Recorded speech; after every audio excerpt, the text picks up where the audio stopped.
There's a stretch of the calendar where the ground finally reaches the temperature it has been climbing toward since the last frost melted away. And the sun lingers overhead longer than at any other point in the year. That window is open now. The summer solstice pours more daylight into your beds than the soil will ever receive again this season. And the warmed earth underneath is primed to push seeds upward at a pace that feels almost impatient. Heat is not the enemy of the productive garden. Heat is the engine. The trouble is that the window is short, and the soil does not wait. I'm Grove, and this is Backyard Crops. Over the next few minutes, I'm walking you through 20 plants that treat June soil like rocket fuel. Counted down from 20 to 1. A few of them you already trust. A few will sit at the edge of your comfort zone. And the one I've parked at number 9 is a plant almost nobody thinks to grow on purpose, even though it might be the most useful thing in this entire list. Let's get our hands dirty. Foundational summer success before the countdown. Let's handle the groundwork once so I'm not repeating it 20 times. Nearly everything here wants the same 3 things. And getting them right is the difference between a garden that limps and one that runs. First, the soil itself. Work 2 to 3 inches of finished compost into the top 6 to 8 inches of your beds. Compost in summer does double duty. It feeds your plant slowly, and it acts like a sponge, holding water in the root zone instead of letting it drain past hungry roots. Skip the heavy nitrogen feeds for the legumes on this list, because they make their own, and a nitrogen overload pushes them into leaf instead of pod. Second, water. Summer watering is about depth, not frequency. Aim for 1 to 1.5 inches a week, delivered in 1 or 2 long, slow soakings rather than a daily sprinkle. Shallow watering trains roots to stay near the surface where the sun bakes them. Deep watering pulls roots downward where the soil stays cool and damp. Water in the early morning so leaves dry before evening, which keeps fungal problems from taking hold in humid heat. Third, mulch. Lay down 2 to 3 inches of straw, shredded leaves, or grass clippings around every plant. Mulch is your thermostat. It keeps soil temperatures steady, slashes evaporation by more than half, and smothers the weeds that would otherwise sprint up in the warmth and steal your water. Set those 3 things up, and the plants do the rest. Now, the list. Crop number 20. Amaranth. We open with a plant built for punishing heat. Amaranth uses what botanists call C4 photosynthesis, which is a fancy way of saying it captures sunlight with unusual efficiency when temperatures climb, exactly when ordinary greens give up. Sow varieties like red garnet or a callaloo type, and you get 2 crops in 1. Snip the young leaves while the plant is knee-high for a spinach-like green that never turns bitter. Then let a few plants tower up and form those heavy seed heads for an actual grain harvest in fall. It asks for almost nothing and rewards you twice. Crop number 19. Malabar spinach. Staying with heat-proof greens. This one solves the summer salad problem entirely. It isn't true spinach at all but a tropical climbing vine. And where regular spinach bolts and quits the moment the thermometer rises, Malabar thrives in the muggiest weather you can throw at it. The leaves are thick, glossy, and slightly succulent, which makes them brilliant for thickening soups and stir-fries. Run a red stem variety up a trellis and it earns its keep as both food and a living green wall. Crop number 18. Moringa. If you garden in a warm enough zone, this is the heavyweight champion of nutrient density. Often called the drumstick tree, moringa can put on several feet of growth in a single warm season, and the leaves carry a remarkable load of vitamins and minerals. Plant it in June and you can begin harvesting tender leaves within weeks. The trick is to cut it back hard, a technique called coppicing, which keeps the plant low and bushy and within easy reach instead of letting it shoot skyward. Use the leaves fresh in soups, dry them into a storable powder, or blend them into drinks. Crop number 17. Southern peas. Now we shift to the legumes. the crops that feed your soil while they feed you. Southern peas, also known as cowpeas or black-eyed peas, partner with bacteria on their roots to pull nitrogen out of the air and fix it into the ground. They shrug off drought and produce happily in tired, poor soil where other crops sulk. Reach for pink-eye purple hull or California black-eye. Sow them thickly, and then leave them be. Resist the urge to fertilize heavily, because they want to do that work themselves. Crop number 16. Yard-long beans. Sharing that same legume toughness, these climbing beans handle blistering heat far better than ordinary green beans. Also sold as asparagus beans or Chinese long beans, they grow up instead of out, so they save floor space, and the pods can stretch well past a foot. Pick them young, around pencil thickness, when they snap clean and crisp with a nuttier flavor than a standard snap bean. A red noodle variety adds real drama to the trellis. Crop number 15. Bush beans.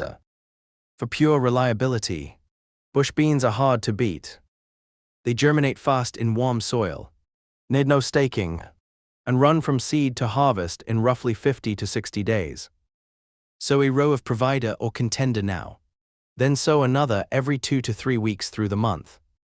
That trick, called succession planting, staggers your harvest so you're picking fresh pods for weeks instead of drowning in beans for one chaotic week. Keep moisture steady while they flower, because that's when the pods set. Crop number 14. Edamame. These are soybeans, the same plump pods you'd order at a Japanese restaurant, and they grow easily at home for the cost of a seed packet. They love warm soil and run about 75 to 90 days from sowing to harvest.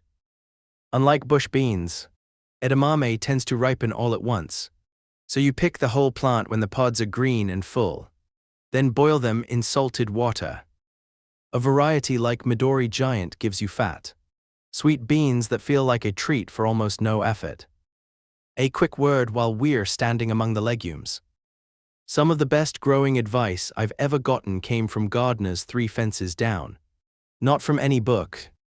So if you have a heat-beating trick that works in your yard, drop it in the comments below, because someone reading is fighting the exact problem you already solved.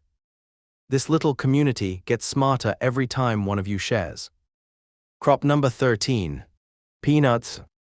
Here's a legume that does its growing underground and surprises everyone who tries it. Peanuts flower above the soil, then send little stalks called pegs burrowing down into the earth, where the actual nuts develop. They want loose, sandy soil so those pegs can push in easily, and a long warm stretch of around 120 days. Hill a little soil around the base as they grow, the way you would with potatoes, and a Valencia type will hand you a fall harvest that no store-bought bag can match. Crop number 12. Cucumbers.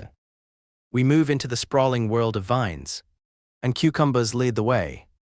They want exactly what June delivers: warm soil, strong sun, and steady heat. The most common mistake is sowing them while the ground is still cool, then wondering why nothing moves. Sow them into warm earth and they sprint, reaching harvest in 55 to 65 days. Train a Marketmore 76 or a Suyo long up a trellis to keep the fruit clean and straight. And keep the water even, because uneven moisture is what turns cucumbers bitter. Crop number 11. Armenian cucumber. Here's a clever twist.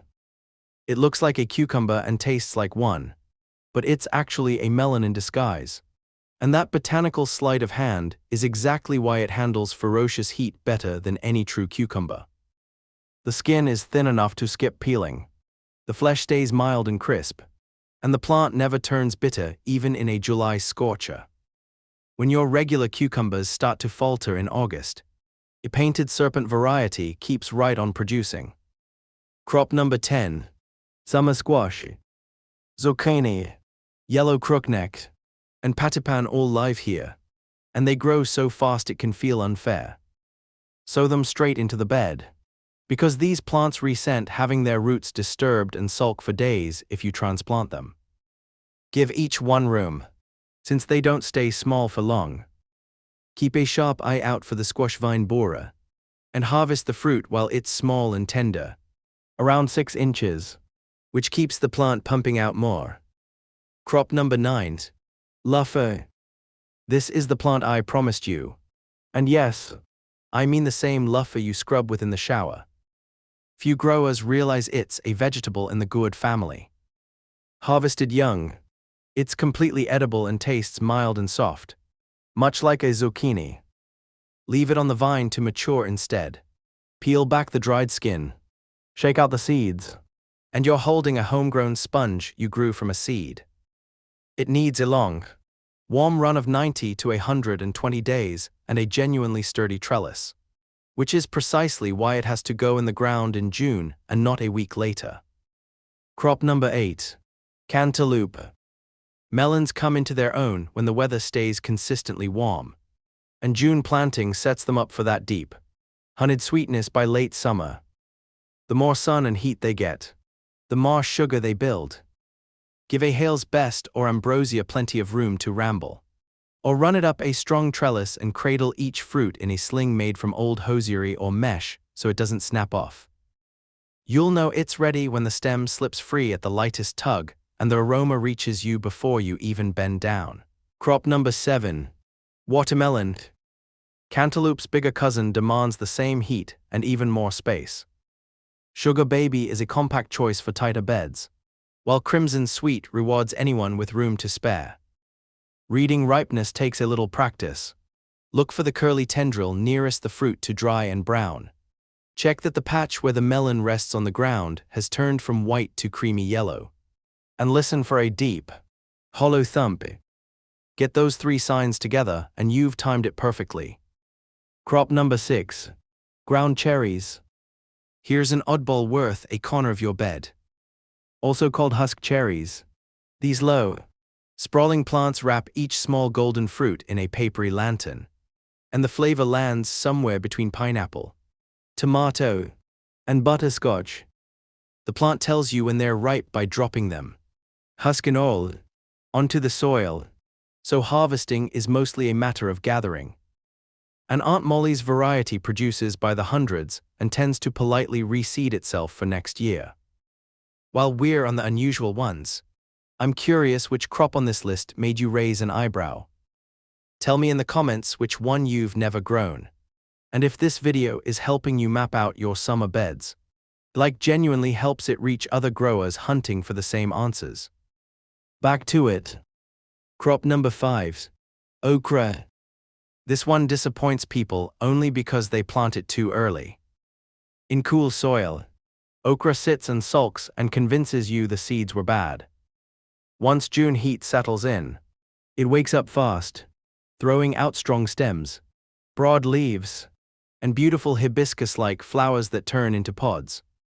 Soak the seeds overnight to speed germination. Grow a Clemson spineless or a burgundy, and pick the pods young at 3 to 4 inches every day or two. The more you cut, the more it gives, right up to frost. Crop number 4. Basil. Cool nights blacken its leaves and early spring leaves it stunted, but warmth turns basil lush and aggressively green. Plant a Genovese near your tomatoes, where the two seem to grow better as neighbors, and pinch off any flower heads the moment they appear so the plant keeps pushing tender leaves instead of going to seed. Harvest from the top down, and a single plant will keep your kitchen stocked all season long. Crop number 3. Sunflowers. Before you object that this isn't food, hear me out. Sunflowers hand you edible seeds. They pull in the pollinators that boost every fruiting plant nearby, and a tall stalk doubles as a living trellis for climbing beans. Choose a multi-branching type like Autumn Beauty for more blooms and more seeds per plant. June warmth is exactly what they need to climb tall and strong, and they make the whole garden feel alive. Crop number 2. Sweet corn. Plenty of folks file corn under spring only, but a long enough season makes June planting work beautifully, and the warm soil speeds germination well past anything cool spring ground can manage. The key is to plant in a block of short rows rather than one long single file. Because corn is wind-pollinated and needs neighbors close by to fill out every kernel. Know your type. 2. A sugary-enhanced variety stays tender and forgiving, while a supersweet holds its sugar far longer after picking.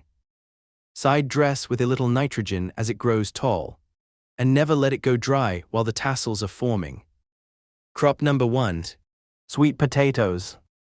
The top spot goes to the crop that quietly delivers the biggest return for the least fuss. Sweet potatoes need a long, warm run of 90 to 120 days, which makes June their ideal moment. You don't plant seeds but slips, the small rooted cuttings taken from a mature tuber. Tuck them into warm, loose soil and they vine across the bed while building fat tubers out of sight. Dig them in fall, then cure them in a warm, humid spot for a week or two, which is the secret step that converts their starch to sugar and lets them store for months. One planting feeds you well past the first frost. And there's your map. 20 crops that June was practically built to grow. From dependable workhorses like bush beans and cucumbers to sleepers like luffa, moringa, and ground cherries. The growers who pull in the best harvests aren't the ones with the most land or the fanciest tools. They're the ones who understand timing and stay willing to try a plant they've never grown before. So get those seeds and slips into the warm ground while the window is wide open. Tell me down in the comments which crop you're planting first, because I read every one and I love seeing what you're working with this season. If this guide earned a spot in your garden plans, pass it to a fellow grower who needs it, and consider sticking around backyard crops if you want to keep growing smarter season after season. I'll see you out in the beds.